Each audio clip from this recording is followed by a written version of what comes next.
que c'est une grande joie, mesdames et messieurs, d'entrer chez vous, de vous apporter la bonne nouvelle de Jésus-Christ, parce qu'aujourd'hui, dans ce nouveau numéro, nous les confessons, nous les proclamons, nous les disons tout haut que Jésus-Christ est notre Seigneur et notre Sauveur, et nous voulons également qu'il en soit ainsi pour vous, fidèles téléspectateurs, vous qui êtes scotchés, branchés, vous qui aimez bien ce programme télévisé dénommé Ta grandeur, où nous venons non pas pour parler de notre petitesse, de notre grandeur, mais de la grandeur de ces dieux qui nous a pris quelque part, qui nous a ramassés, tirés de quelque part et a fait de nous ce que nous sommes aujourd'hui. Il peut également le faire pour vous, si et seulement si vous vous disposez à le recevoir, à l'accepter. Parce que lorsque nous commençons déjà, lorsque nous recevons des serviteurs de Dieu venant de partout, nous le recevons de la part de ces dieux, de la part de notre Créateur.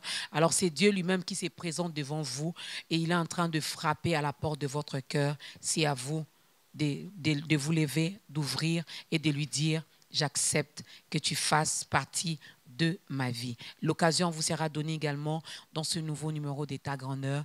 Mais juste le temps pour nous, au nom de la grande équipe d'État Grandeur, de vous dire encore shalom, que la grâce de Dieu vous localise de partout où vous vous trouvez. Vous nous suivez sur notre page Facebook Ta Grandeur. Vous êtes également sur YouTube, mais ne soyez pas distraits, que rien ni personne ne vous empêche finalement de recevoir ce que l'Éternel va déverser dans ce nouveau numéro. C'est un serviteur de Dieu connu ou n'est pas connu peut-être par certains ou d'autres personnes, mais il est là de la part de Dieu. C'est l'instrument que l'Éternel s'est choisi lui-même, mesdames et messieurs, pour nous faire du bien, pour vous faire du bien, pour nous édifier, pour nous exhorter aujourd'hui. Je sais qu'on n'aura pas le temps de tout décortiquer, mais on aura l'essentiel. Alors ensemble, recevons l'homme de Dieu, le pasteur Patrick Ngoudia, n'est-ce pas, qui est là aujourd'hui pour nous bénir, pour nous faire du bien, pour nous parler de notre Seigneur Jésus-Christ. Je vous en prie, pasteur. N'est-ce pas que c'est une immense joie de recevoir le serviteur de Dieu, parce que je l'ai dit toujours et aujourd'hui je me permets encore de me le répéter, de le répéter encore pour dire nous connaissons en partie et nous prophétisons en partie. Aujourd'hui, certes, nous allons exploiter un thème que beaucoup ont exploité également lors de leur passage dans ce nouveau numéro, mais nous n'avons pas encore entendu l'homme de Dieu en train de nous prêcher, en train d'en parler. N'est-ce pas que c'est très bénéfique pour nous? Alors, installez-vous aussi confortablement chez vous à la maison pour recevoir ce que Dieu va nous donner aujourd'hui. Shalom, homme de Dieu, bienvenue. Shalom, maman Dorcas. Tout va bien? Oui, par la grâce de Dieu. Alors, c'est une première. Je l'ai fait toujours avec mes invités qui viennent pour la toute première fois dans ce programme. Yes. Certes, c'est une première, mais pas une dernière. Alors, on veut bien connaître votre grande histoire d'amour avec Jésus. Elle date de quand, cette histoire? C'est une histoire qui date de 86. J'avais à peine 12 ans. Je me vois un jour dans une vision. C'était dans un songe. On me donnait la Bible et une épée. Et je me suis réveillé le matin, j'en ai parlé à ma maman, dit voilà ce que je veux. Alors comme elle était aussi dans une église de réveil à l'époque, elle m'a demandé d'aller voir son pasteur et de partager avec son pasteur. Mais avant cela, je venais d'avoir ma première communion dans l'église catholique. Alors je me suis dit, est-ce qu'on m'appelle à quelque chose ou si je deviendrai prêtre ou quoi? C'est alors que je vais voir le pasteur de ma mère qui va me dire que non, c'est que le Seigneur t'appelle au ministère. Il m'a dit non, l'épée symbolise la parole de Dieu. Maintenant, la Bible, là, ça devient compliqué. Parce que nous savons que la Bible, c'est aussi la parole de Dieu. Maintenant, toi, on te donne et l'épée et la Bible. Qu'est-ce que cela veut dire? Mais sache bien que non, Dieu t'appelle au ministère. Alors, je vais te demander, mais qu'est-ce que je dois faire? Ils vont me demander si j'acceptais d'être baptisé dans l'église de maman. Alors, je me suis dit, non, écoutez, moi, j'aime bien l'église catholique. J'ai déjà été baptisé là-bas. J'ai déjà été baptisé, j'ai eu ma première communion et j'attendais la confirmation. Et c'est après que non, je veux me dire que non, autant mieux voir un peu ce qui se passe dans cette église-là, chez les témoins du Christ. Je suis allé là-bas et puis on a suivi certains enseignements. Mais qu'est-ce qui va se passer? On n'était pas habitué dans l'église catholique à faire ce qu'on appelle, entre guillemets, jeûne, c'est-à-dire la grève de faim. Bon, on va découvrir c'était la grève de faim ou c'était le jeûne, tout ça. Alors quand on arrive là, il fallait d'abord, avant de passer dans leur baptême, là, il fallait suivre certains enseignements et puis être baptisé. Alors, moi, on était interné quelque part, mais on a fait le premier jour, on n'a rien mangé. Le deuxième, alors je suis allé passer voir la maman qui vendait au marché. Je lui dis, moi, je ne supporte pas vos histoires. Soit je quitte, ou soit tu me donnes quelque chose à manger. Maman m'a acheté quelques beignets, je mangeais. Et voilà, alors, qu'est-ce qui va se passer? Alors, j'attendais ce soir-là, parce qu'on nous disait que non, il y avait des prophètes, il y avait des gens qui connaissaient. Si vous avez mal agi, ou vous n'avez pas suivi toutes les ordonnances, ils allaient vous démanteler. J'arrive là, et puis j'étais là, on demande aux gens, mais ceux qui ont mangé, je me dis, non, si c'est le véritable Dieu, qu'on vienne me toucher. Et rien ne s'est passé. Oh, je dis, ok. Allez. Le jour du baptême, on arrive là, c'était dans une rivière, c'est à Colosie, vers un hôpital qu'on appelle Mwangeji, c'était là. Il y avait une rivière, on arrive là avec l'homme de Dieu, il commence à faire sa prière, et là j'ai vécu certaines choses. J'ai vu quelques crapauds qui sortaient de l'eau, de la rivière, et après on m'introduit dans l'eau. Quand je sortais de l'eau, j'ai parlé de certaines histoires que je ne comprenais pas. J'ai parlé un peu. Après, quelque temps, je ne parlais plus et je suis allé demander à l'homme de Dieu pourquoi les autres continuent à parler en langue et chez moi il n'y a absolument rien. Il dit non, tu dois encore faire 2 prières et tu verras. Et c'est comme ça que non, on va évoluer là-bas. Après, à un moment donné, je me suis dit non, je ne comprenais, ça n'allait pas avec moi. J'ai cherché quelque chose. Alors je vais encore me retrouver dans une église, là c'est Martyr. On va aller là-bas, bon, ça n'a pas marché. En fin de compte, je me retrouve chez le branhamiste. Là, je suis déjà à l'université. Je suis en préparatoire, j'arrive là, j'ai compris que non, là-bas, il y avait un message. Je suis allé même faire encore baptiser. Et malheureusement ou heureusement ce jour-là, quand on allait au baptême, il y avait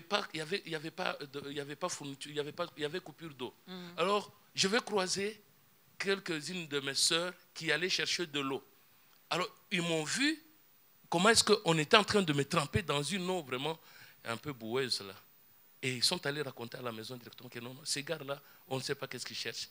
On l'a vu, on l'a encore baptisé quelque part. Je rentre à la maison, la nouvelle était déjà là. Mais qu'est-ce que tu cherches? Je dis la vérité. Là, j'étais chez les branhamistes. Alors, comme je faisais la polytechnique, je vais croiser un ami un jour, on allait à l'université. On a parlé, un jour, je le croise, on préparait la Sainte Seine chez les branhamistes. Pendant qu'on préparait, il me dit, tu vas où? Je dis, je vais à l'église. Et ce jour-là, quand je suis arrivé à l'église, c'était pour demander pardon devant les membres de l'église. Parce qu'avant de célébrer la Sainte Seine, on demandait que chacun de membres qui veulent assister ou qui veulent participer soit en règle avec les seigneurs. Et je suis arrivé là-bas, je demandais pardon. Pourquoi? Parce que je m'étais absenté un jour j'avais murmuré parce qu'un homme de Dieu n'était pas bien vêtu, ainsi de suite. Je suis allé devant l'église, j'ai demandé pardon. L'homme de Dieu a dit, la voix du peuple c'est la voix de Dieu. Est-ce que vous pardonnez aux frères? Les gens ont dit, oui, nous pardonnons. On a fait les lavages de pieds. Et c'est alors que le lendemain, je le croise encore. Il me dit, tu viens toujours de ton église? Je dis oui.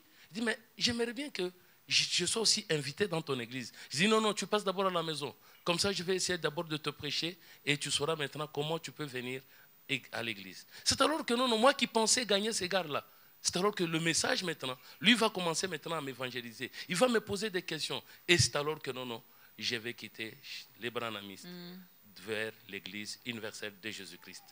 Et le ministère ici, on a commencé en 2004. Et ça marche bien. Ouais. Ben, gloire à Dieu. Gloire à Dieu. Ben maintenant, je peux le dire ainsi que l'homme de Dieu est stable, n'est-ce pas? Il ne cherche plus. Il a rencontré la vérité qui est le Seigneur Jésus-Christ et il travaille pour que cette vérité soit également propagée à travers le monde. Voilà pourquoi il te donnera également, l'occasion te sera donnée ici pour que tu donnes également ta vie à Christ. Peut-être que tu cours, tu passes des églises en église, des maisons en maison, en train de chercher la vérité. La vérité t'est présentée aujourd'hui à travers ce programme de ta grandeur. Je vais dévoiler notre thème d'aujourd'hui, mais ça sera après cette chanson.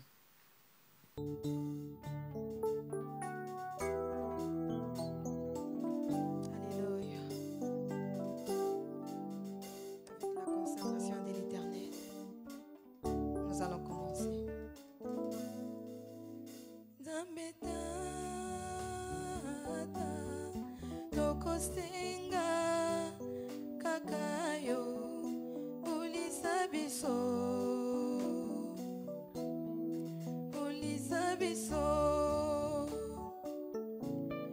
Nzambe Tata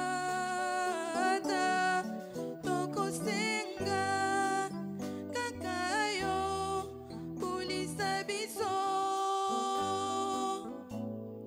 bulisa biso Nzambe Tata na biso tokosenga kaka yo Nzambe bulisa biso Nzambe Tata bulisa biso Nzambe Tata na biso tokosenga kaka yo Nzambe bulisa biso Nzambe Tata bulisa biso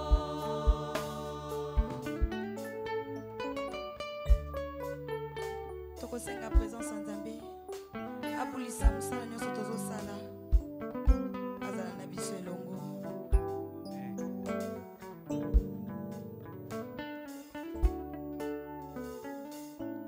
yo nde Yesu mwana tokosenga kaka yo bulisa biso Yesu mwana bulisa biso yo nde Yesu mwana tokosenga kaka yo bulisa biso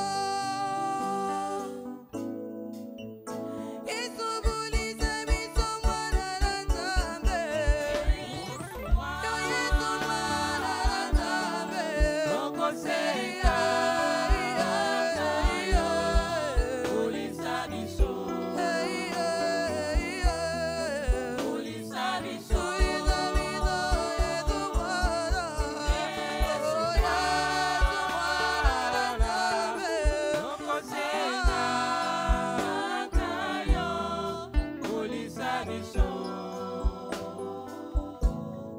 bulisa biso Yo Molimo Santo tokosenga kaka yo bulisa biso Molimo Santo bulisa biso Molimo Santo tokosenga kaka yo bulisa biso Molimo Santo Molimo bulisa biso Molimo Santo Molimo Santo na nguya tokosenga kaka yo Molimo bulisa biso Molimo Santo bulisa biso Molimo Santo Molimo Santo na nguya tokosenga kaka yo bulisa biso Molimo Santo bulisa biso Molimo Santo na nguya tokosenga kaka yo Molimo bulisa biso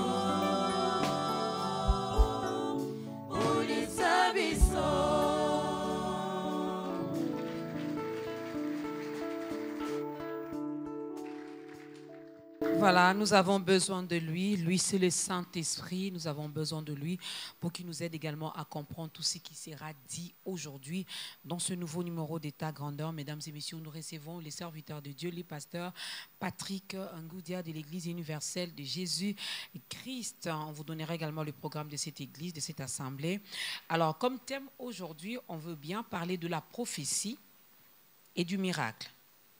La prophétie et le miracle, on en parle aujourd'hui. Comme texte de base, nous avons 2 Timothée, chapitre 3, le verset 16. Matthieu, chapitre 7, du 21 au 23e verset, Marc chapitre 16, le verset 17 à 18, des passages que vous connaissez, que vous avez déjà entendu parler, mais nous allons développer cela avec notre invité. Alors, d'entrée des jeux, Pasteur Patrick, comment vous expliquez ces deux mots? C'est quoi la prophétie et c'est quoi un miracle? La prophétie, c'est une exhortation. La prophétie, c'est une édification. Donc, bref, la prophétie, c'est le message de Dieu, le message que Dieu nous envoie pour nous transformer. Voilà ce que nous appelons prophétie. Mais nous allons voir ce qui se passe aujourd'hui. Les gens veulent bien prédire certaines choses. Les gens veulent bien montrer ce qui va arriver après notre temps ou dans notre vie. Voilà ce que les gens... Ça, c'est vraiment une définition erronée de la prophétie. C'est pourquoi nous allons voir que non, toute la Bible, quand nous prenons les livres de Pierre, chapitre 1, vous prenez le verset, à partir du verset 19 de Pierre. Je pense que non, notre lecteur peut être... Vous pouvez également les lire à la maison chez vous, mesdames et messieurs, de Pierre.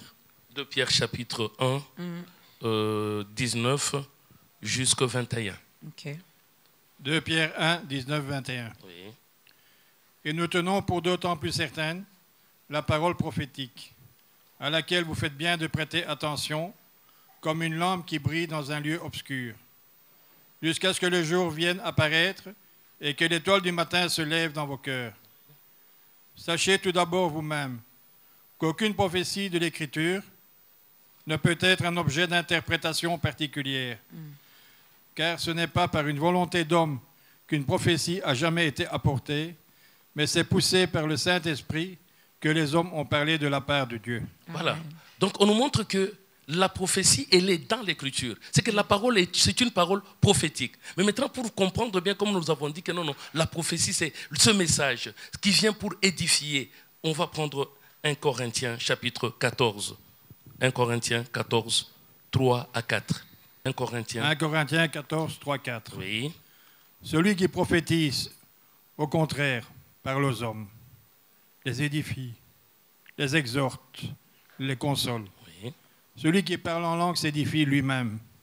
Celui qui prophétise édifie l'Église. D'accord, c'est que le message qui vient pour édifier l'homme, le message qui vient pour que l'homme se réconcilie avec son Créateur, le message qui est caché dans l'Écriture, voilà ce que nous appelons la prophétie. C'est ce qu'on dit la prophétie de l'Écriture. C'est que l'Écriture véhicule la prophétie. La prophétie, c'est ça, la matière qui est dans l'Écriture. Cette matière qui est dans l'Écriture, voilà ce que nous appelons la prophétie. C'est pourquoi nous disons que non, voilà la prophétie, c'est le message divin, ces messages-là, dans la pensée de Dieu, qui vient pour édifier, qui vient pour consoler, qui vient pour que l'homme se réconcilie avec son Créateur. Qui vient pour transformer, vous l'avez dit également. Oui. Ça peut me transformer en bien ou en mal. Non, ça vient pour que l'homme se réconcilie avec son Créateur. Okay. L'homme a péché. Parce que le but, quand nous revenons, nous voyons que le but de la religion ou du christianisme, c'est quoi? L'homme était en communion avec le Seigneur. Et l'homme a rompu ce contrat, cette communion-là. L'homme est allé loin. Par quoi? Par le péché. Et maintenant, le Seigneur voudrait récupérer cet homme. C'est pourquoi il envoie son message pour que l'homme revienne à lui. C'est que cette transformation, c'est dans le bien. C'est-à-dire le message qui vient pour que l'homme renonce aux mauvaises actions, aux mauvais comportements, aux mauvaises pensées. Voilà pourquoi nous disons que c'est la transformation pour le bien. Je veux revenir là-dessus. Et c'est quoi un miracle? Le miracle. Vraiment, toute la Bible parle du miracle. Si je vais illustrer, je voudrais seulement revenir à quelques paroles de Jésus-Christ. Nous sommes dans le livre de Matthieu 12, 38e verset, à partir du 38e.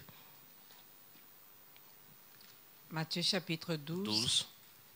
Oui. Commencez par le 38e verset, oui. Matthieu 12, 38. Oui. Alors quelques-uns des scribes et des pharisiens prirent la parole et dirent: Maître, nous voudrions te voir faire un miracle. Il leur répondit: Une génération méchante et adultère demande un miracle. Et il ne leur sera donné d'autre miracle que celui du prophète Jonas. Car de même que Jonas fut 3 jours et 3 nuits dans le ventre d'un grand poisson, de même le Fils de l'homme sera 3 jours et 3 nuits dans le sein de la terre. Voilà comment est-ce que Jésus, on vient lui demander les miracles. Même aujourd'hui, il y a beaucoup de gens. quand ils veulent aller dans des églises, ils veulent chercher des miracles. Mais ce qu'on leur présente comme miracle, ce n'est pas ça le miracle. Je pense bien qu'on va encore argumenter avec le livre de Jean, chapitre 2. Jean, chapitre 2. Commencez par le verset 18 jusqu'au verset 20. Jean, chapitre 2. Jean 2, 18, 20. Oui.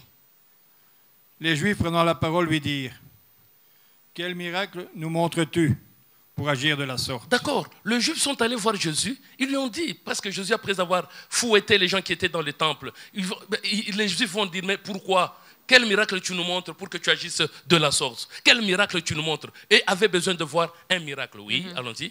Jésus leur répondit, Oui.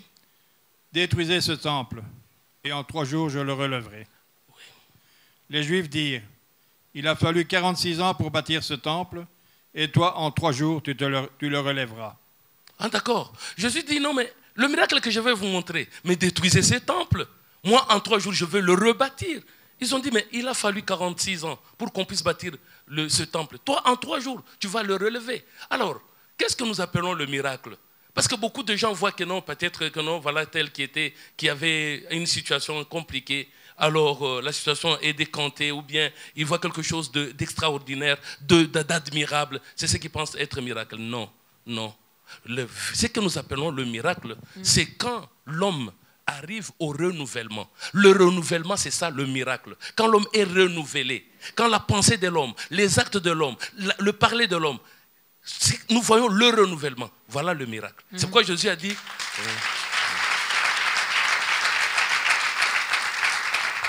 Il a dit ceci. Il a dit, le miracle que je vais vous montrer, de la même manière que Jonas a fait 3 jours dans le ventre du poisson, moi je vais faire 3 jours dans le ventre de la terre. Mais il parlait de quelle terre? Parce que nous voudrions voir Jésus-Christ dans cette terre, Maman Dorcas, faire 3 jours et ressusciter. Alors, si je comprends bien, et si les téléspectateurs ont compris, le miracle n'a rien à voir avec le matériel. Non, je vous dis, c'est beaucoup plus avec l'homme intérieur. Dieu est esprit. Si Dieu est esprit, alors le comble c'est quoi? Les gens utilisent la pensée humaine pour chercher à comprendre Dieu. Pour comprendre Dieu, il faut l'esprit de Dieu. Mais beaucoup de gens sont frappés par le matériel. C'est pourquoi ici nous savons bien que non, Jésus a dit ceci. Dieu est esprit. Et il faudrait que ceux qui l'adorent en esprit et en vérité. Ce sont les adorateurs que Dieu préfère. Ce sont les adorateurs que Dieu préfère. Mesdames et messieurs, vous allez nous supporter parce que je vais commencer à mélanger un peu, vu que tout est chronométré ici. Donc, je parlerai et de la prophétie. Je poserai des questions concernant la prophétie et les miracles au même moment. On va faire ces mélanges-là et prenez ce qui est vraiment essentiel. Alors, je reviens un peu. Les miracles, je vais en parler, j'ai compris. Je vais également poser cette question que beaucoup d'entre nous veulent que je puisse la poser concernant le miracle. Donc, on retient quand même que c'est par rapport au spirituel, c'est par rapport à l'homme intérieur. Ça n'a rien à voir avec le matériel, d'après la définition du miracle dans la Bible. Alors, la prophétie vient pour nous transformer. La prophétie vient pour nous aider finalement à retrouver cette communion, à vivre dans cette communion avec le Père, avec le Créateur. Mais qu'est-ce que nous voyons à l'Église aujourd'hui? Qu'est-ce que nous voyons ici au Congo, en Afrique? Je vais rester dans la Bible, mais quelqu'un dira, ben, ce qu'ils ont vécu, ils sont passés. Mais ce que nous vivons aujourd'hui, Pasteur Patrick, par rapport à la prophétie, je me rends compte que ça n'a rien à voir avec la définition que vous avez donnée. De nos jours, les prophéties, je l'ai dit au pluriel, viennent pour nous séparer de nos familles. Les prophéties viennent pour détruire nos vies. Les prophéties viennent pour créer en nous la peur. Les prophéties viennent non pas pour nous rapprocher de Dieu, mais pour nous éloigner même de Dieu. Exactement. Le comble, c'est quoi? Nous avons une population naïve. Les gens n'ont pas la culture des lectures. Nous allons d'abord chercher quelque chose pour savoir d'abord que non, je suis devant un prophète. Mais quel genre de prophète? C'est pourquoi moi j'aimerais bien que, même aux téléspectateurs, même à vous-même, je voudrais vous donner un testeur. De la même manière qu'on peut tester du courant, vous allez commencer à tester quelque chose. 1 Jean chapitre 4. Commencez par le premier verset. 1 Jean 4. 1 Jean chapitre 4. Commencez par le premier verset. C'est mieux que vous puissiez également ouvrir vos Bibles à la maison parce que les Congolais aiment bien les preuves à l'appui. Hein? Donc quand nous lisons, lisez également avec nous et cela va nous aider à comprendre. Oui. 1 Jean 4, 1. Bien-aimés, n'ajoutez pas foi à tout esprit, mais éprouvez les esprits, pour savoir s'ils sont de Dieu, car plusieurs faux prophètes sont venus dans le monde. Mais on nous dit il faut éprouver les esprits. Il ne faut pas donner foi à n'importe quel esprit. Éprouver les esprits. Mais nous, on n'a pas le temps d'éprouver les esprits. Mais comment Pourquoi le faire? Oui, c'est ça. On va y arriver. Vous savez quoi? Tous les charlatans, tous les féticheurs, tous les enchanteurs ont changé des casaques. Ils se font maintenant appeler pasteurs, prophètes des nations, prophètes si c'est mondial, prophètes de ceci, cela. Mais qu'est-ce que déclare Dieu? Dieu dit ceci. Il ne les a même pas envoyés. Parce que quand nous voyons un peu, on dit, bon, ma sœur Dorcas, je prends un exemple. Nous disons autant de Dorcas ici à Kinshasa. Moi, je passe à la télévision sur B1, je dis, Dieu est en train de me montrer qu'il y a une sœur Dorcas. D'ici là, il va faire un voyage aux États-Unis. Il y a combien de sœurs Dorcas? Et puis vous êtes là, vous êtes à la maison, vous dites, ah, c'est moi, tout ça, tout ça. Amen. Oh, vraiment. Ben, on dit amen. Hein? Oui, oui. Pourquoi pas? Et si amen, je disais qu'il y a une sœur Dorcas, Dieu est en train de me montrer un voyage vers Kimpese. Non, pourquoi Kimpese? Ah, voilà.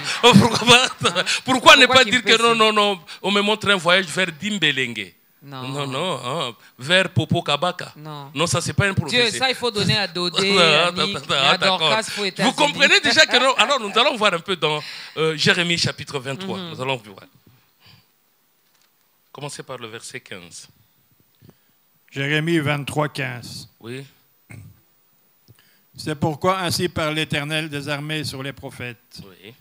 Voici, je vais les nourrir d'absinthe, et je leur ferai boire des eaux empoisonnées. Car c'est par les prophètes de Jérusalem que l'impiété s'est répandue dans tout le pays. Ainsi parle l'Éternel des armées. N'écoutez pas les paroles des prophètes qui vous prophétisent. Ils vous entraînent à des choses de néant. Ils disent les visions de leur cœur, et non ce qui vient de la bouche de l'Éternel. Ils disent à ceux qui me méprisent, l'Éternel a dit, vous aurez la paix. Et ils disent à tous ceux qui suivent les penchants de leur cœur, il ne vous arrivera aucun mal. Qui donc a assisté au conseil de l'Éternel, pour voir, pour écouter sa parole? Qui a prêté l'oreille à sa parole, qui l'a entendue? Voici, la tempête de l'Éternel, la fureur éclate. L'orage se précipite. Ils font sur la tête des méchants. La colère de l'Éternel ne se calmera pas, jusqu'à ce qu'il ait accompli, exécuté les desseins de son cœur. Vous le comprendrez dans la suite des temps. Je n'ai point envoyé ces prophètes, ils ont couru. Je ne leur ai point parlé, ils ont prophétisé.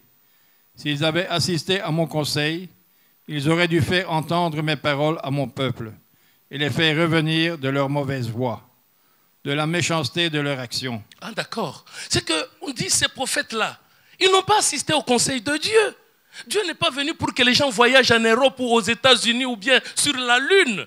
Bon, si je suis maintenant aux États-Unis, je vais aller maintenant où? Je vais encore demander que je sois astronaute ou quoi? Non. Le message de Dieu, c'est quoi? Nous disons que les prophètes aujourd'hui, comme vous l'avez dit, ils ont détruit les familles des gens. Avec un message, non, Dieu m'a montré. Vous arrivez peut-être quelque part, l'enfant, vous posez la question à l'enfant, qu'est-ce que tu as vu en songe? Je vis que je mangeais de beignets. Sorcellerie inconsciente, directement. Et qu'est-ce que Jésus faisait? S'il trouve un esprit mauvais dans une personne, Jésus chassait l'esprit mauvais et restait avec la personne. Mais aujourd'hui, c'est quoi? Et l'esprit mauvais, et la personne, allez, out! Est-ce que c'est normal? Parce que les esprits mauvais ont pris une mauvaise habitude. Oui. Je vais les dire ainsi. Comme si vous les connaissez bien. Ben, quand je regarde la télé, vous Oui. passez même votre temps à communiquer avec eux. Ouais, non, c'est- Donc, et les serviteurs de Dieu et les chrétiens, ils se sont habitués avec les mauvais esprits. C'est pourquoi maintenant il fallait Maintenant, que... quand on les chasse là, ils partent pas. On doit savoir voilà pourquoi on d'abord, décide de chasser. et c'est la quoi personne l'esprit et les mauvais mauvais d'abord? esprits. Comme vous dites que non, il y a les esprits mauvais, on doit les exorciser, c'est de le chasser. Bon, je vais vous donner un exemple. Quelqu'un qui est en train de mentir, c'est un bon esprit. C'est quelqu'un qui est en train de convoiter, c'est un bon esprit. Nous pensons, oui, nous pensons que les mauvais esprits, c'est quand quelqu'un, on le frappe, on le sort. Non, je ne vais pas sortir. Tu es qui? Je suis la tante, je ne vais pas. C'est ce que vous pensez être esprit impur. Non, c'est faux. C'est du n'importe quoi. C'est pourquoi ici on nous dit ceci. Je n'ai pas envoyé ces prophètes. Ils ont couru, ils sont allés donner leurs pensées. Ils vous regardent comme ça. Dieu me montre un voile, mais il y a quelqu'un qui est en train de tirer ce voile. Ça veut dire quoi? Non, non, je vois que tu dois avoir un mari de nuit. Toi, si tu as le pouvoir, fais de ce mari-là qu'il devienne un mari de jour. Vous imaginez un peu de telles histoires. C'est comme nous disons ceci. La véritable prophétie, elle vient pour que l'homme revienne de sa mauvaise conduite. Okay. Si vous assistez au conseil de Dieu. Mais ce n'est pas ce que nous voyons aujourd'hui. Aujourd'hui, nous avons beaucoup de choses qui se passent. Il y a même des arrangements qui se font. Un homme de Dieu va chercher quelqu'un. Il dit, viens. Tu viendras à l'église, tu vas témoigner. Voilà, j'étais ceci, voilà ce que je suis devenu. Et à la fin, il aura son petit paquet. C'est pourquoi nous disons que Dieu n'a pas envoyé ses prophètes. Et ils sont allés prophétiser. Ils ne connaissent même pas la parole de Dieu. Parce que si vous connaissez la parole de Dieu, dans la parole, il y a une révélation. S'il y a une révélation, on va nous montrer que non, non, le prophète, depuis Moïse jusqu'à Jésus, ils sont venus avec un message pour rapprocher l'homme de Dieu et non pour diviser. Et non pour séparer les familles. Et aujourd'hui, si nous voyons les phénomènes Shege, le phénomène Kuluna, c'est causé par qui? Par les hommes de Dieu, par les charlatans. C'est pourquoi nous disons que non, non, l'Éternel ne les a pas envoyés. Y a-t-il une différence entre prophétie et prédiction humaine?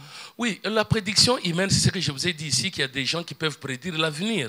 Mais ici, dans la parole de Dieu, de la Genèse et jusqu'à l'Apocalypse, comme nous l'avons dit, on dit, c'est une parole prophétique. Et cette prophétie-là, on va revenir un peu dans le dernier livre de la Bible, Apocalypse, chapitre 22. Vous allez commencer par le verset 18 à 19. Apocalypse 22, 18. Oui. Je le déclare à quiconque entend les paroles de la prophétie de ce livre. Celui qui entend, quiconque entend les paroles de la prophétie de ce livre. C'est que la Bible, c'est un livre prophétique. La Bible n'est pas venue pour nous prédire quoi là. Non, demain, Maman Dorcas, tu vas acheter un immeuble, Maman Dorcas, tu auras une... Non, c'est pas ça. La parole de Dieu n'est pas venue pour ça. Mais c'est pas mal si... Ça va nous aider à quoi? Ça va nous avancer à quoi? Dites-moi où Jésus était en train de dire aux gens, parce que nous allons revenir sur ça. Beaucoup de gens, Jésus dit ceci. Ça, c'est une petite parenthèse. Okay. Il y avait des gens qui sont venus le voir. Pourquoi? Parce qu'ils avaient un problème de partage d'héritage. Ils voient Jésus, ils demandent à Jésus, demande à mon frère de partager avec moi l'héritage. Jésus répond, il dit, mais est-ce que vous pensez que Dieu m'a envoyé pour partager vos biens? Il donne maintenant une parabole, il dit ceci. Les terres d'un homme riche avaient beaucoup rapporté. Cet homme va se poser la question. J'ai beaucoup de biens, mais je ne sais pas où serrer mes récoltes et où placer mes biens. Et cet homme va se dire ceci. Je vais casser tous mes dépôts. Je vais en bâtir de grands. Et je vais maintenant serrer toute ma récolte et tous mes biens. Et je dirai à mon âme, réjouis-toi, bois et mange. Et Dieu va lui dire, cette même nuit-là, ton âme te sera redemandée. Ce que toi tu as prévu là, ça sera pour qui? Il en est ainsi de celui qui est riche pour lui-même, mais qui n'est pas riche pour Dieu. Alors, la parole de Dieu, si c'est la prophétie, elle doit nous montrer comment nous devrons être en communion avec le Seigneur. Voilà, terminez un peu la lecture. Oui, allez-y.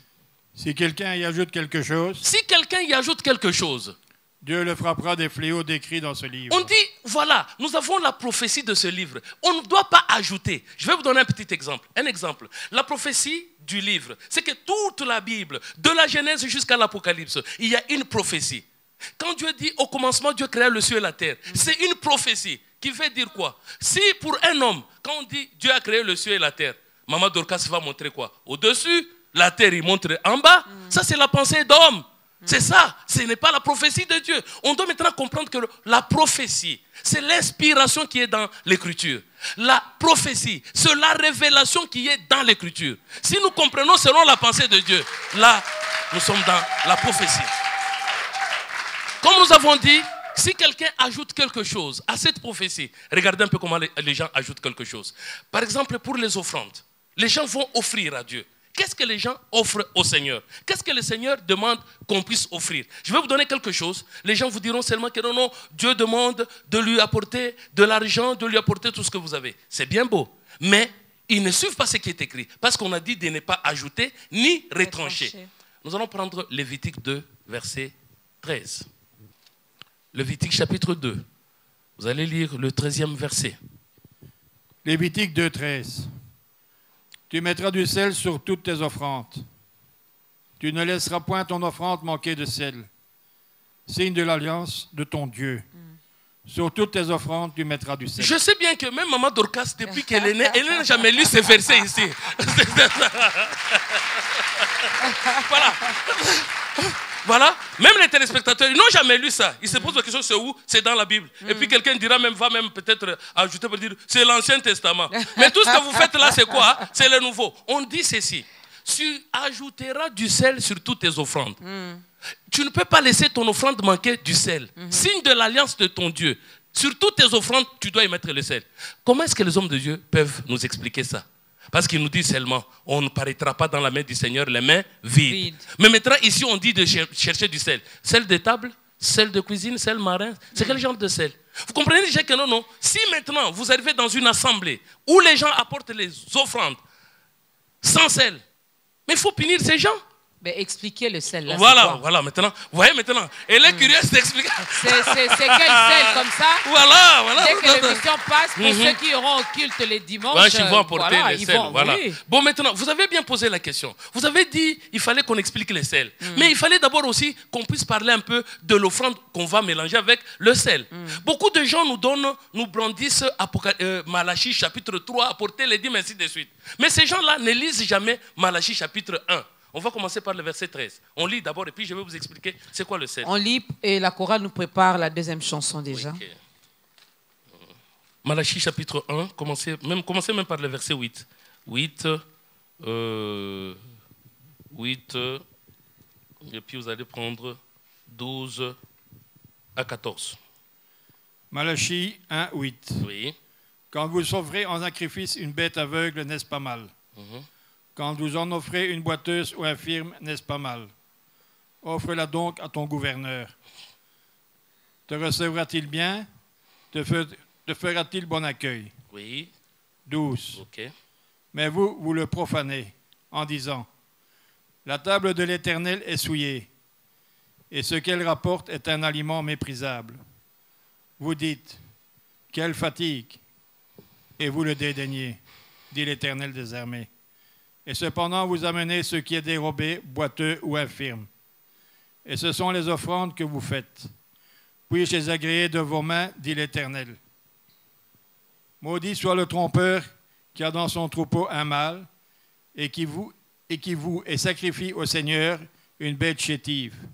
Car je suis un grand roi, dit l'Éternel des armées, et mon nom est redoutable parmi les nations. Voilà, on nous dit que non, l'offrande que vous apportez. Aujourd'hui, parce que si je demandais à Maman Dorcas si elle ne saura pas me répondre parce que c'est elle qui pose des questions. Voilà, heureusement, le pasteur a compris. C'est ça. Mais maintenant, dans sa tête aussi, je lui pose une question. On dit quand vous amenez à l'église, vous amenez devant Dieu une bête, par exemple, aveugle. Infirme, boiteux. Parce que vous donnez l'argent. Vous pouvez me montrer l'argent qui boite? L'argent qui est infirme, l'argent qui est boiteux. 100 francs. 100 francs, ça boite, hein? 50 francs. Voilà. Déjà abîmé, déchiré. Voilà un peu comment est-ce que, comme nous ne comprenons pas la sagesse de Dieu, on pense que maintenant, quand on dit que non, malheur, maudit soit les trompeurs, qui a dans son troupeau ce qui est vigoureux, il offre ce qui est chétif. C'est ça le petit billet ou bien comment? C'est ça, vous voyez déjà que non, les enfants de Dieu n'arrivent pas à comprendre. Et Jésus même a continué à dire ceci. On dit quand tu offres et que tu penses que tu as un problème, laisse ton offrande, va te réconcilier. Est-ce que c'est ce qu'on nous dit quand on fait les appels de fonds? Nous allons à l'église pour passer notre temps, au lieu de recevoir la parole de Dieu, nous sommes là seulement pour la fête de pont. On vient, seulement les gens donnent de l'argent. C'est quoi ça? Est-ce que Dieu a besoin de l'argent? Qu'est-ce qu'il va en faire? C'est pour vous dire ceci. On a dit il fallait que nous puissions offrir. Qu'est-ce que nous allons offrir et qu'est-ce que nous allons mettre comme dissel? Nous avons ce que nous appelons l'offrande de chaque jour, l'offrande perpétuelle. Je ne sais pas si vous vous donnez ça chaque jour. Parce que Dieu nous a dit dans les livres d'Exode. Exode. Ben, je me rends compte que certains passages, on pourra seulement les donner, ils vont le lire. Oui, oui. Sinon, s'il faudra tout lire, ben, Oui, oui. on Et n'aura vous pas... savez, c'est ça les mal que nous avons, c'est ce qui nous ronge. On n'a pas cette culture de lecture. On aime bien qu'on vienne nous donner certaines choses sans même référence. C'est comme qui dirait, voilà, chaque mois, ma sœur Dorcas, là où elle prie, elle va payer la dîme. Pourquoi? Parce qu'on lui donne toujours Malachie chapitre 3, verset 10, apporter, apporter, apporter. Mais les jours où je dirais à maman de prendre sa dîme et de manger, selon les Écritures, je pense qu'elle sera bouleversée. Bon, qu'on nous lise quand même, elle sera bouleversée. C'est ça. Nous sommes dans Exode 29, verset 38 à 39. Exode 29, 38. Oui. Voici ce que tu offriras sur l'Éternel. Non, non, non, non. Voici ce que tu offriras sur l'autel. Voilà. Est-ce que dans des églises aujourd'hui, nous avons l'autel? On dit voici ce que tu offriras sur l'autel. L'autel, c'est l'estrade. L'autel, c'est du côté de la chair. C'est quoi l'autel? Oui, allons-y.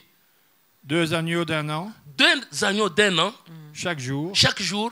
À perpétuité. À perpétuité. Vous allez me dire que non, non, ça c'était l'Ancien Testament. Jésus a dit ceci. Pour ne pas lire comme Maman Dorcas a dit ceci, il y a d'autres versets qu'on va les donner. Ça, vous allez lire, mais vous allez continuer d'abord avec ça. Vous allez lire Matthieu chapitre 5, 16, 17. Ça, vous allez lire à la maison. On dit ceci. Je ne suis pas venu pour abolir la loi, mais je suis venu pour l'accomplir. Tant que le ciel et la terre ne disparaîtront pas, il ne disparaîtra pas, pas même un seul iota. On dit l'offrande perpétuelle, c'est un agneau d'une année. Vous donnez ça le matin, l'autre le soir. Oui, allez-y. Tu offriras l'un des agneaux le matin, oui. L'autre agneau entre les 2 soirs. Bon, si nous nous posons la question, on dit, tu vas offrir l'un des agneaux le matin, l'autre entre les 2 soirs. Mais chaque jour. Un jour à combien de soirs? Nous savons qu'un jour a un soir. Mais ici, on nous dit entre les 2 soirs. Les 2 soirs peuvent signifier quoi? C'est pourquoi nous demandons ceci. La prophétie, c'est la révélation qui est cachée dans l'Écriture. Si l'homme arrive à comprendre cette révélation, là, maintenant, il saura plaire au Seigneur. Parce que...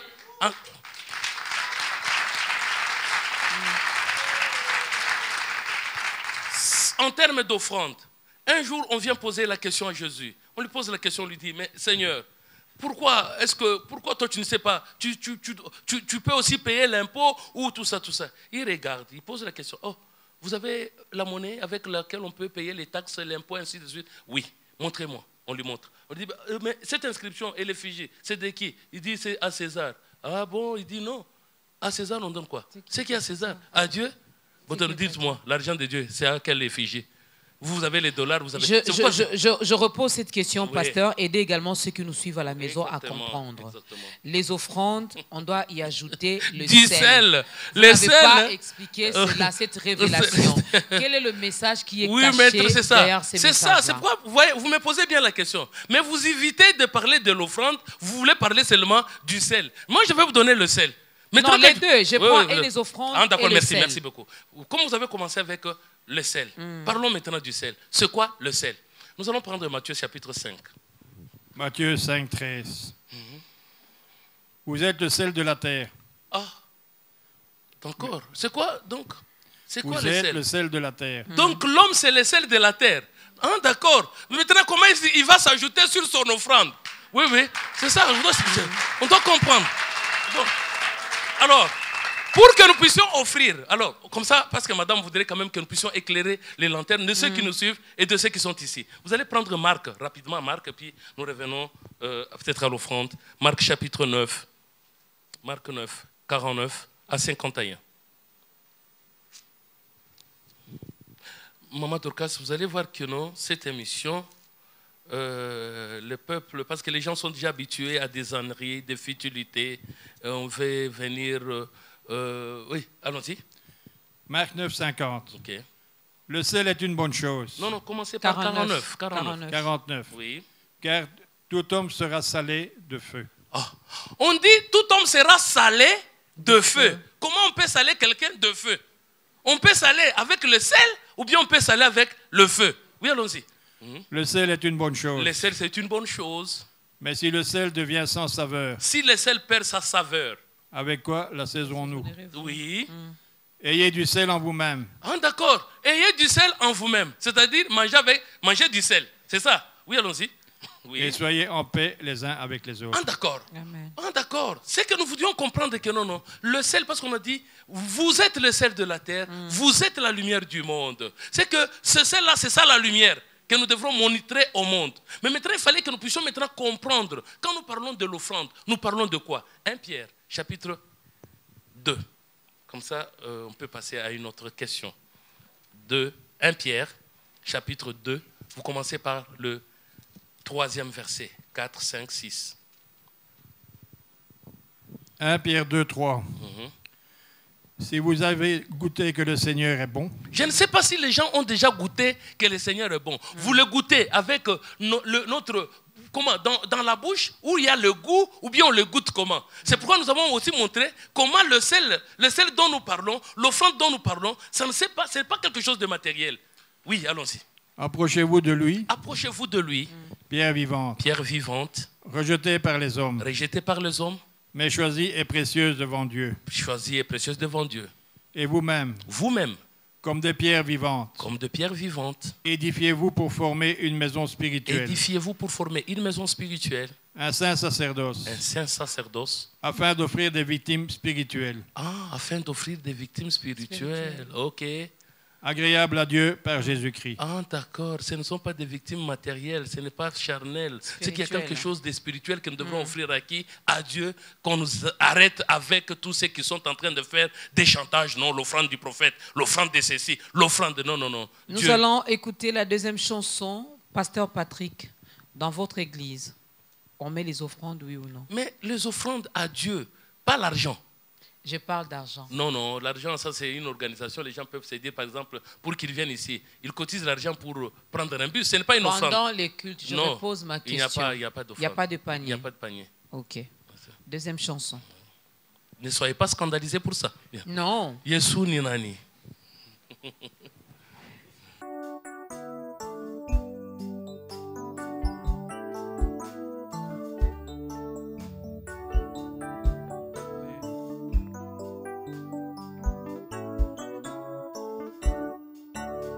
Yesu ni nani? Yesu ni nani? Yesu ni neno. Haleluya. Haleluya.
Il est le chemin, la vérité et la vie. Nous parlons de notre Seigneur Jésus-Christ qui est la parole. Que cette parole vous fasse également du bien aujourd'hui. Que cette parole fasse du bien à une personne qui nous suit avec beaucoup d'attention.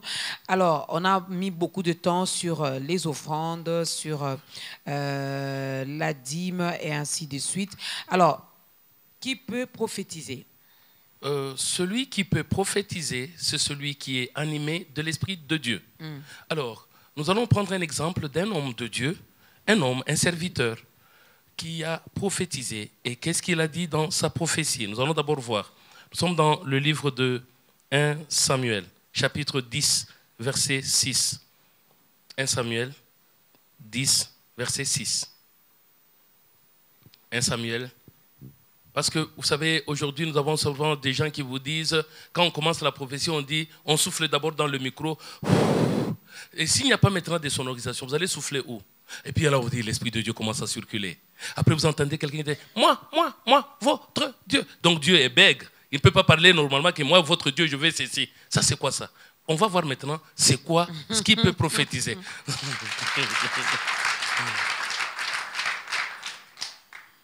1 Samuel 10, 6. L'Esprit de l'Éternel te saisira. Tu prophétiseras avec eux et tu seras changé en un autre homme. Ah, d'accord. C'est-à-dire que non, celui qui peut prophétiser doit avoir l'Esprit de Dieu, mais ça doit être quelqu'un qui est transformé, quelqu'un qui est devenu un autre homme, qui est devenu un homme nouveau. Mais ce n'est pas ce que nous voyons aujourd'hui. Moi, je peux m'arranger comme les gens se font. Ils le font comment? Je m'arrange avec une petite copine qui est à l'église, qu'on appelle prophète. Et nous avons des renseignements sur les gens, d'abord de l'église ou bien de l'extérieur. Même comme aujourd'hui, j'ai votre numéro. Après un moment, quelqu'un vous appelle. Maman Dorcas, Dieu m'a montré quelque chose. Mais comment tu as su mon numéro? Dieu m'a donné même les numéros. Ah bon? Ce sont des gens qu'on envoie dans la cité.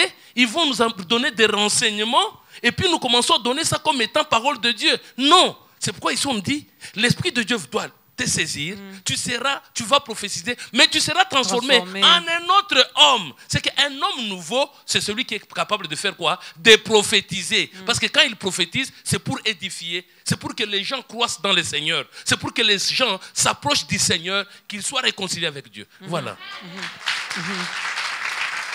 Et dans cette prophétie, dans ce message de l'ainsi dit l'Éternel, il peut également me prévenir par rapport à quelque chose de pas bien que le malin est en train de préparer peut-être pour me nuire, pour nuire à ma famille. Vous savez, il y a ce que nous appelons la manifestation de Dieu. C'est différent de la prophétie. Okay. Dieu peut se manifester. Vous sortez comme ça, et puis vous voyez par exemple que non, vous avez perdu vos clés. Commencez à chercher les clés. Mais c'est une manifestation. Dieu peut vous épargner d'un danger comme ça. Ou bien quelqu'un peut vous dire seulement, ou bien vous entendez quelqu'un, non, tu sais, ces derniers temps, il ne faut pas faire la ligne, par exemple, Kinsuka, voilà. On vous prévient, mais vous n'allez pas prendre. Je vais vous donner d'abord un petit exemple. Un homme habitait Lupin. Et à côté de sa maison, il y avait un chantier. Et il y avait un enseignant qui était en train de garder la petite bicoque qui était là.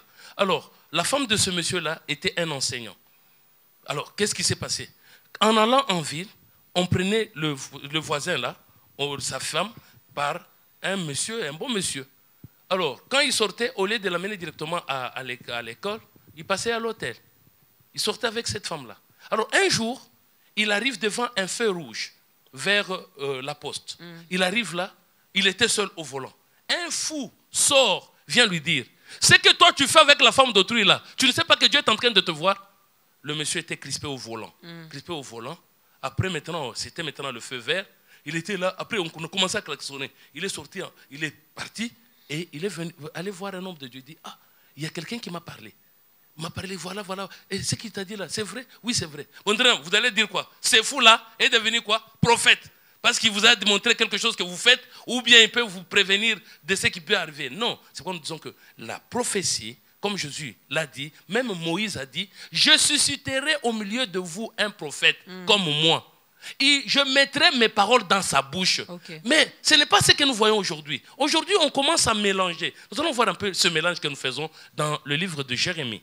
Jérémie, toujours 23. On rentre dans Jérémie 23. Vous allez revenir à partir de 25, on nous dit quoi? Jérémie 23. Commencez même par 28 pour aller vite. Jérémie 23, 28. Oui, jusqu'au verset 32. Oui, allons-y. Que le prophète qui a eu un songe raconte ce songe. Que le prophète qui a eu un songe raconte le songe, oui. Que celui qui a entendu ma parole rapporte fidèlement ma parole. On doit rapporter fidèlement la parole de Dieu, pas la parole d'homme. Oui, allons-y. Pourquoi mêler la paille au froment? Comment est-ce que les dit gens sont en l'Éternel. train de mêler la paille et le froment? Oui. Ma parole n'est-elle pas comme un feu, dit Ma l'Éternel, parole, c'est comme un feu, dit l'Éternel. et comme un marteau qui brise le roc? Oui. C'est pourquoi, voici, dit l'Éternel, j'en veux aux prophètes, qui se dérobent mes paroles l'un à l'autre. Voici, dit l'Éternel, j'en veux aux prophètes, qui prennent leur propre parole et la donnent pour ma parole.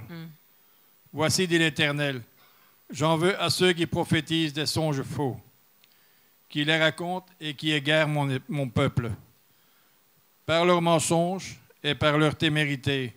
On peut se limiter par là. On ne doit pas mélanger. La prophétie telle que nous avons dit que non, Jésus, qui était un grand prophète, est venu pour un message. Donner la parole pour que l'homme renonce au péché. Alors, aujourd'hui, comme nous disons que non, beaucoup de gens confondent la parole de Dieu et la parole d'homme. Vous pouvez, par exemple, prendre un exemple. Moïse arrive devant le buisson ardent. Dieu lui dit, la parole sort du buisson qui lui dit, enlève tes chaussures, parce que ce lieu est saint. Moïse enlève les chaussures. Mais quand toi tu lis aujourd'hui, quand vous lisez aujourd'hui, qu'est-ce que vous allez faire? Dans le lieu saint, vous faites quoi? Vous enlevez vos godasses, vos chaussures, vous les laissez et vous entrez? Ou bien c'est quoi? Non, nous devons comprendre que non, il y a un message prophétique. Si on dit on doit appliquer l'huile d'onction, on ne doit pas acheter de l'huile, mettre dans des flacons, commençons à prendre et tuer les gens. Vous venez, non, ça c'est l'onction de prospérité, ça c'est l'onction de maternité, ça c'est l'onction de ceci. Non, ça c'est arnaquer la population. Et la population aime ça, pasteur. La population aime ça. C'est pourquoi la population s'est fait maintenant ce que nous appelons une foule de docteurs. C'est ce que, et des faux prophètes. On peut peut-être terminer ces sujets par 2 Timothée, chapitre 4, 3 à 4. 2 Timothée. Les hommes aiment toujours ce qui leur fait plaisir. 2 Timothée, chapitre 4. 3 à 4. 2 Timothée 4, 3, 4. Oui.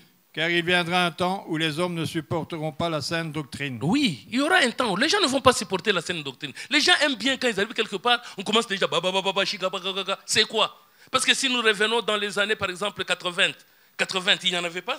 C'est dans les années 90 où nous avons les gens commencé maintenant à parler. Quand on dit baba, ça veut dire quoi? Parce qu'on a dit. C'est de parler en langue. C'est parler en langue. Les Quelle années langue? 80, le Saint-Esprit était encore mou. Ah, d'accord. Voilà. Merci beaucoup. Il était mou. Maintenant, il est maintenant éveillé. Le Saint-Esprit maintenant est éveillé. Ok, merci. Oui, allons-y. Ok, allons-y. Mais ayant la démangeaison d'entendre des choses agréables. On dit, les gens auront la démangeaison d'entendre des choses agréables. Quand on dit non, sœur Dorcas, Dieu me montre un diamant. Oui, ça c'est compte. Dieu me montre un voyage. Il me montre un mariage. Pas un mariage à Kasumbalesa, mais un mariage à Paris, au Canada. Là, on dit amen. Là, on y croit directement. Oui, si on dit que c'est à là-bas. Non. Oh, non, pas ça, c'est pas Dieu. Oui, c'est ça. Les gens veulent écouter certaines choses. Oui, allons-y. Ils se donneront une foule de docteurs. Ils vont se donner une foule de docteurs, de prophètes selon leurs propres désirs. Oui. Détourneront l'oreille de la vérité. Oui. Et se tourneront vers les fables. Donc les gens aiment bien quand j'arrive là, ma soeur, vous savez, ma veste ici, ou là je vous montre les griffes de ma veste, je vous montre mon bureau, comment, tout ça. C'est quoi ça? Non, parce que le Dieu que nous servons n'est pas pauvre. Non, le Dieu n'est pas pauvre. C'est quelle pauvreté? Si vous dites que non, le Dieu que nous servons n'est pas pauvre, il nous donne quelle richesse? Il est riche en quoi? Parce que beaucoup de gens, quand ils vont dans des églises, ils vont chercher la bénédiction, avoir 2 voitures, avoir 2 maisons, avoir tout ça. Est-ce que c'est ça? C'est pourquoi nous disons que tout ça, c'est parce Non, qu'ils ne comprennent pas. les spirituels, pasteur Patrick, nous l'avons déjà. Non, Alors, nous l'avons comme nous pas. vivons sur la terre, Oui. nous voulons également avoir le matériel. Dieu sait que ces enfants ont besoin. Vous n'êtes pas venus à Biwan à pied. Mais ma soeur, il a dit ceci. Pourquoi vous inquiétez? Si vous vous inquiétez du manger, du boire, vous êtes un païen. Un païen. Vous êtes un païen. Oui, On nous lise c'est la d'abord. Bible qui le dit. Oui, vous êtes un païen. Maintenant, lui a dit ceci. C'est que vous devrez chercher sur le royaume, la justice. Amen. C'est ce que nous devrons chercher. Nous allons prendre Actes des Apôtres, chapitre 3, 26. Alors, nous passons beaucoup de temps. Venez s'aimer pour ceci. Venez pour s'aimer. Cette année, c'est une année d'accomplissement. L'année prochaine, ça sera l'année de ceci. Les routes sont restées telles que. Et puis, la situation. Non, on n'avait pas prophétisé pour ça. Ah, on n'avait pas prophétisé. Non. Oh, là, ça va, c'est bon. C'est bien. Allons-y dans Actes des Apôtres 3, 26. Ouais. Acte 3, 26. C'est à vous, premièrement, que Dieu, C'est à vous, Maman Dorcas, que Dieu, ayant suscité son serviteur, il a suscité son serviteur qui est Jésus-Christ. l'a envoyé pour vous bénir, Il l'a envoyé pour que vous soyez bénis. en détournant chacun de vous de ses iniquités. Oh, où est-ce qu'on a dit que nous allons acheter des voitures?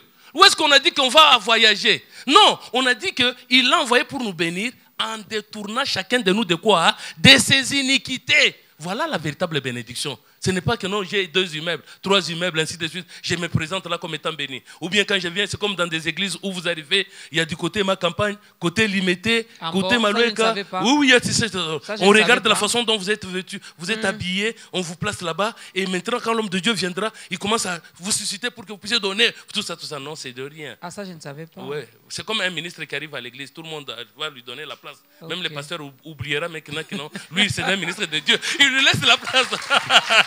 C'est ça. Alors, c'est ça. on va, faute de temps, mesdames et messieurs, comprenez qu'on a tellement beaucoup de choses à dire.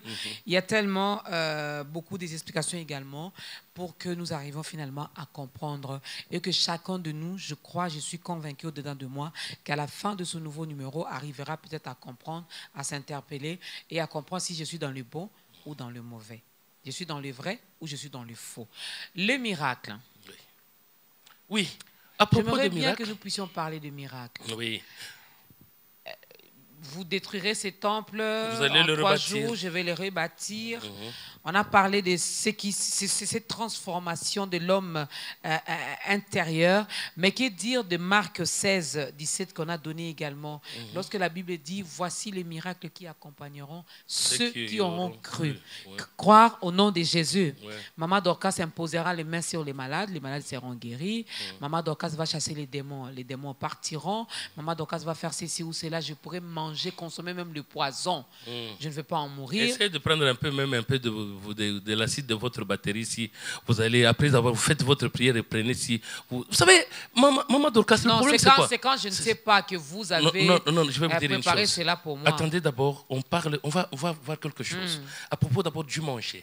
À propos du manger, après maintenant nous allons comprendre si vous prenez quelque chose comme l'acide, vous prenez même des sortes de la poubelle, c'est que si ça va vous faire quelque chose. On va se laisser Matthieu. mordre même par les serpents. Les serpents, ils ne vous feront rien. Mais vous avez même peur, vous aussi. Quand vous voyez même des souris, les geckos, tout ça, sans effet. Vous êtes esprit de poursuite, tout ça. Vous voyez un peu comment est-ce que vous êtes devenu. Oh. Non. C'est bon ça. Donc on lise un peu Matthieu. Esprit de poursuite. Esprit de poursuite, esprit de pauvreté, même les esprits que Dieu n'avait pas créés, on les a créés ici au Congo. L'esprit de célibat, esprit de... Donc il y a beaucoup d'esprits de pauvreté. Il y a trop d'esprits au Congo ici. Hein, c'est ça. Donc on lise d'abord le livre de Matthieu. Matthieu, chapitre 15. Matthieu 15. Vous allez prendre à partir du verset 3 jusqu'au verset 10, rapidement.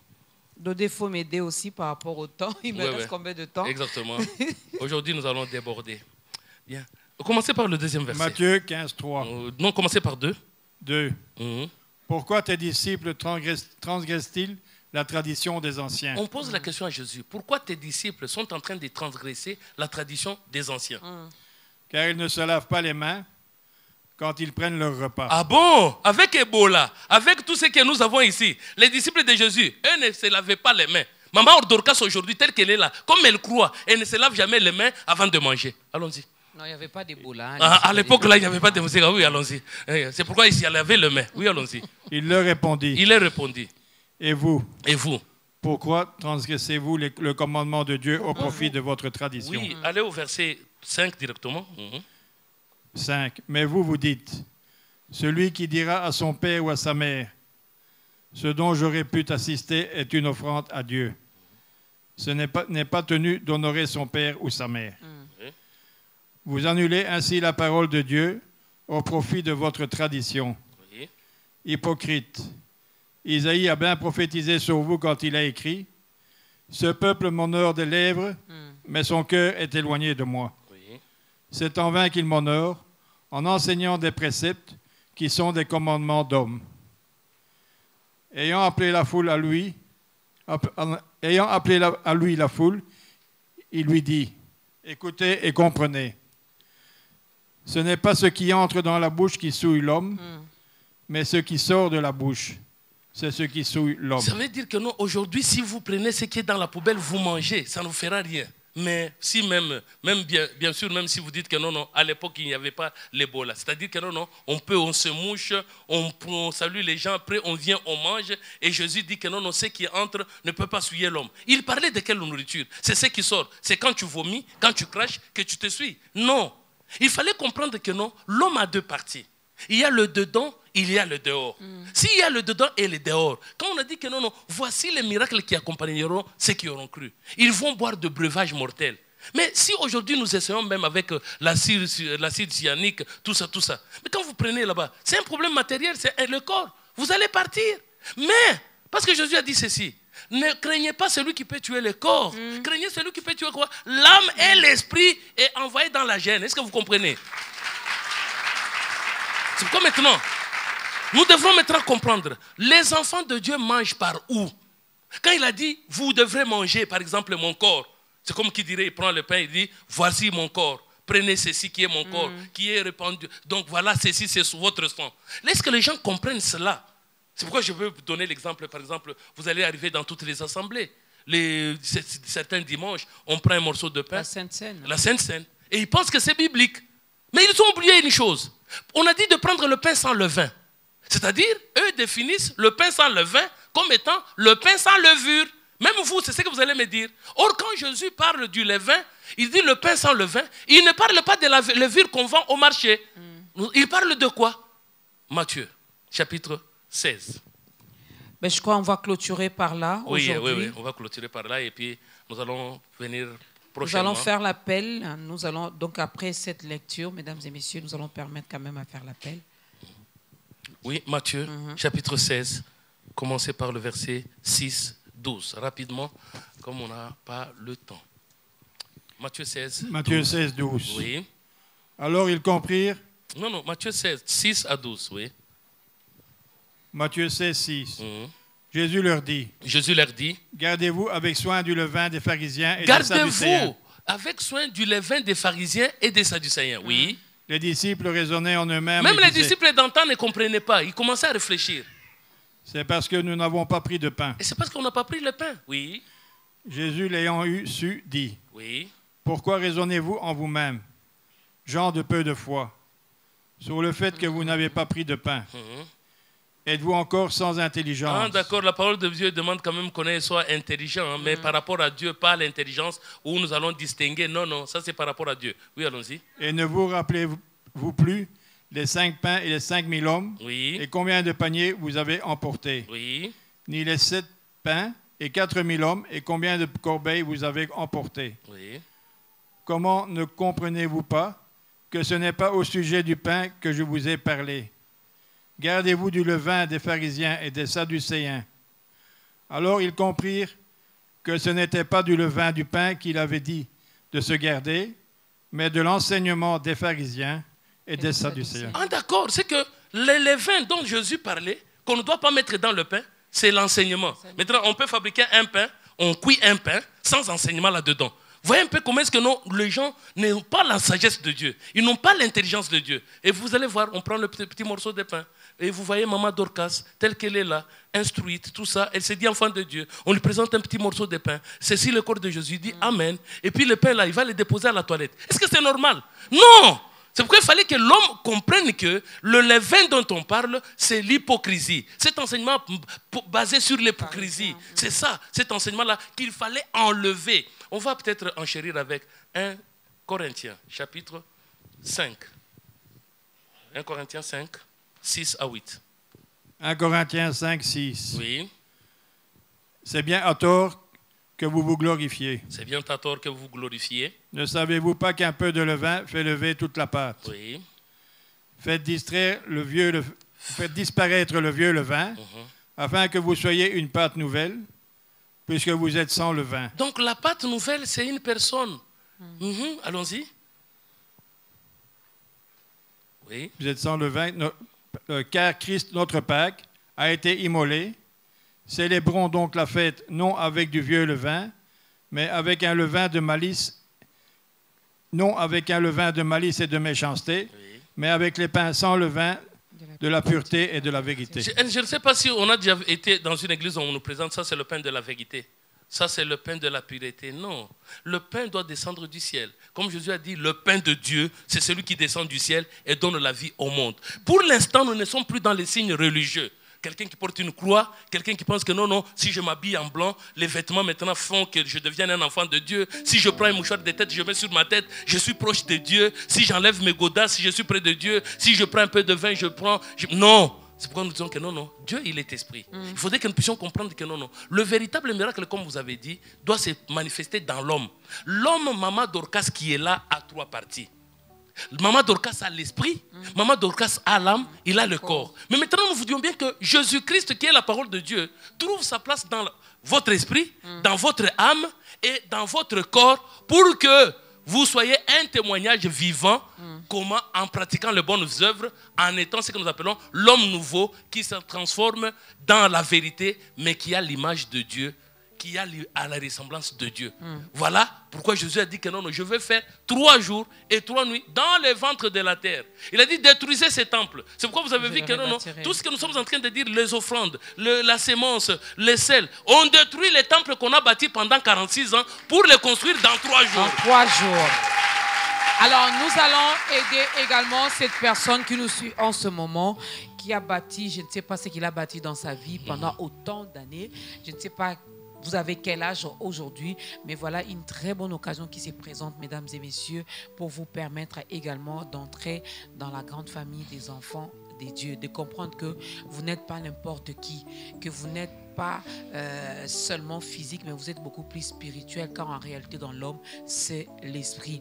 Alors je vais demander au pasteur Patrick, qui est notre invité, de regarder la caméra qui est en face de lui, brièvement d'aider cette personne, ce papa, cette maman, cette soeur, ses frères, à donner également sa vie à Christ. Oui, bien-aimés, vous qui nous suivez maintenant, nous devrons comprendre que nous avons 2 chemins.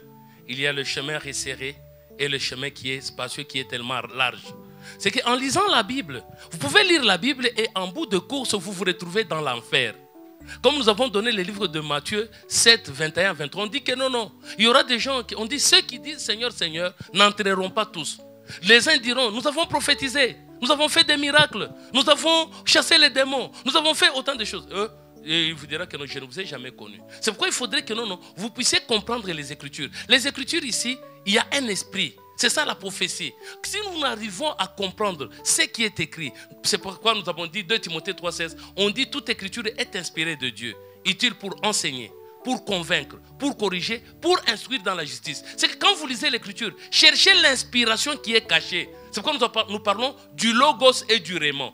Nous vous disons bien que toi tu comprennes la parole de Dieu. Si tu comprends la parole de Dieu, si tu comprends les langages cachés qui est dans la Bible, là tu pourras maintenant savoir comment pratiquer les bonnes actions. Et sachez bien que en pratiquant les bonnes actions, en étant saint, à l'intérieur comme à l'extérieur, si on purifie, on sanctifie les 3 entités de l'homme, là tu auras accès dans le royaume céleste. Mais si tu restes avec un message où on te promet comment est-ce que tu vas acheter des voitures, où tu seras peut-être ministre, député, président, ou que sais-je encore, sache bien que tu peux avoir tout le monde, tu peux gagner tout le monde, mais en fin de compte, il n'y a pas de rançon pour ton âme. C'est pourquoi je vous invite à accepter la véritable parole de Dieu, qui est prêchée dans la pensée de Dieu, pour que vous ayez la vie éternelle et que vous soyez sauvés.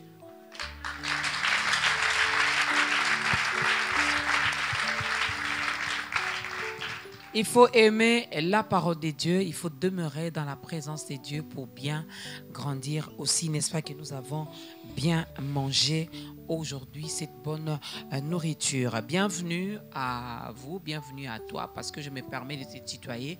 Je me dis, nous sommes déjà dans une même famille, on est frères et sœurs, donc on peut se tutoyer. Alors si tu n'as pas une église d'attache, il y a un autre numéro qui est affiché au bas de l'écran. On pourra toutefois vous orienter vers une très bonne église. Alors pourquoi pas vers l'église universelle de Jésus-Christ. Pasteur Patrick, parlez-nous brièvement de l'église, le programme de l'église, vous recevez quand? Oui, le programme de l'église, nous avons quelques cellules à ma campagne, à Jamaïque, au Kankokolo. Mais là où nous avons ce que nous appelons l'école de la sagesse, c'est sur l'avenue de la Presse numéro 10, au quartier Founa 2, non loin au croisement des avenues Bokassa et Founa. Là, nous sommes chaque lundi à partir de 17h, c'est l'école des serviteurs. Le samedi, nous suivons ce que nous appelons le chemin, la vérité et la vie, à partir de 14h30. Les dimanches, c'est à 9h. Voilà le programme. Un seul culte les dimanches? Oui, bon, les codymes, là, on ne compte pas. Et puis, dans les cellules aussi, nous avons d'autres cultes. Hein, okay. C'est ça. Alors, les gens qui veulent nous suivre, ils peuvent suivre sur YouTube l'émission de Timothée 3,16. Ils auront les invités parce que nous faisons beaucoup d'émissions, beaucoup de messages pour que qu'on rapproche, que l'homme rentre sur l'originalité de la parole, à cette parole-là qui est la saine parole, la saine doctrine. Parce qu'aujourd'hui, nous avons des doctrines des démons, nous avons des doctrines d'hommes qui prolifèrent partout. Nous voudrions bien que les gens reviennent à la parole de Dieu. Nous faisons ce que nous appelons le chemin. Dans le chemin, on va découvrir la vérité. De cette vérité va nous donner la vie éternelle. Et cette vie éternelle, ce n'est pas que le jour où vous mourrez, vous commencez. Non, la vie éternelle, nous la commençons sur la terre ici. C'est voilà un peu le programme de l'église. Donc suivez sur YouTube ce programme de 2 Timothée 3,16 avec l'homme de Dieu, le pasteur Patrick Ngoudia. Vous avez l'adresse de l'église. Comment faire également pour vous contacter? Le numéro c'est plus 243 9 98 32 34 68. Plus les préfixes, plus 243, et puis 85 132 12 92. Voilà. Moi, j'ai dit au nom de la grande équipe de ta grandeur, un grand merci à l'homme de Dieu, le pasteur Patrick Ngoudia. C'était un réel plaisir. Il y avait tellement beaucoup de choses à dire, n'est-ce pas, mesdames et messieurs, mais faute de temps, c'est la télé, tout est bien chronométré. Vous allez remarquer comme moi qu'au lieu de jouer, d'écouter 3 chansons, on n'en a écouté que 2. Ben, la 3e, on va danser pour la gloire de notre Dieu. Merci à la chorale, merci à l'assemblée, merci aux hommes de Dieu qui sont là, aux servants de Dieu qui sont là, qui sont venus soutenir le pasteur Patrick. Est-ce que vous pouvez pousser des cris de joie et acclamer pour la gloire de ces dieux? Ça n'est fini. Voilà pourquoi il s'élève déjà. C'est une façon de vous dire que nous sommes arrivés pratiquement à la fin de ce nouveau numéro de ta grandeur, où nous avons eu l'honneur et le plaisir de recevoir l'homme de Dieu, le pasteur Patrick Ngoudia de l'église universelle de Jésus-Christ. Vous avez l'adresse, vous avez son numéro, vous avez également le programme. Ben, allez-y si vous avez des questions, des préoccupations par rapport à tout ce que nous avons dit ici. Passez, contactez directement l'homme de Dieu. Nous allons tous nous lever. Faites la même chose également chez vous à la maison. Le pasteur Patrick va clôturer ce moment avec une courte prière parce que nous avons commencé avec ces dieux et nous voulons bien terminer également ce nouveau numéro avec lui. Et après, on écoutera la dernière chanson. Éternel Dieu Tout-Puissant, Dieu d'Abraham, d'Isaac et de Jacob, nous te disons merci. Merci, merci Seigneur, de nous avoir parlé, Seigneur, de tes oracles, Seigneur, de mystères cachés depuis les temps anciens. Plaise à toi que tu puisses, mon Dieu, ouvrir les yeux, les oreilles intérieures de tes enfants pour qu'ils puissent retenir ta parole, demeurer dans ta parole, Seigneur. Ils pourront, mon Dieu, avoir la vie éternelle. Bénis tous ceux-là qui nous ont suivis. Bénis celle qui a présenté cette émission, ceux-là qui ont assuré la technique, Seigneur, ceux qui nous ont assistés, Seigneur Dieu Tout-Puissant. Mon Dieu, que tu leur donnes une longue vie, une bonne santé. Oh Dieu, que le bonheur, la grâce, Seigneur, les accompagne dans leur vie, au nom de Jésus qui règne dans tous les siècles de siècles. Amen.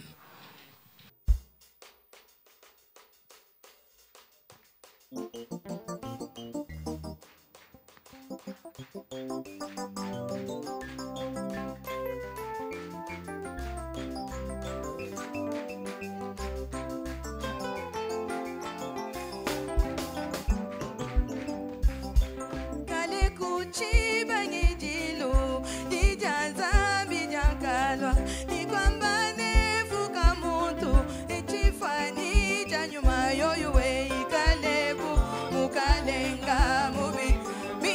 akavuka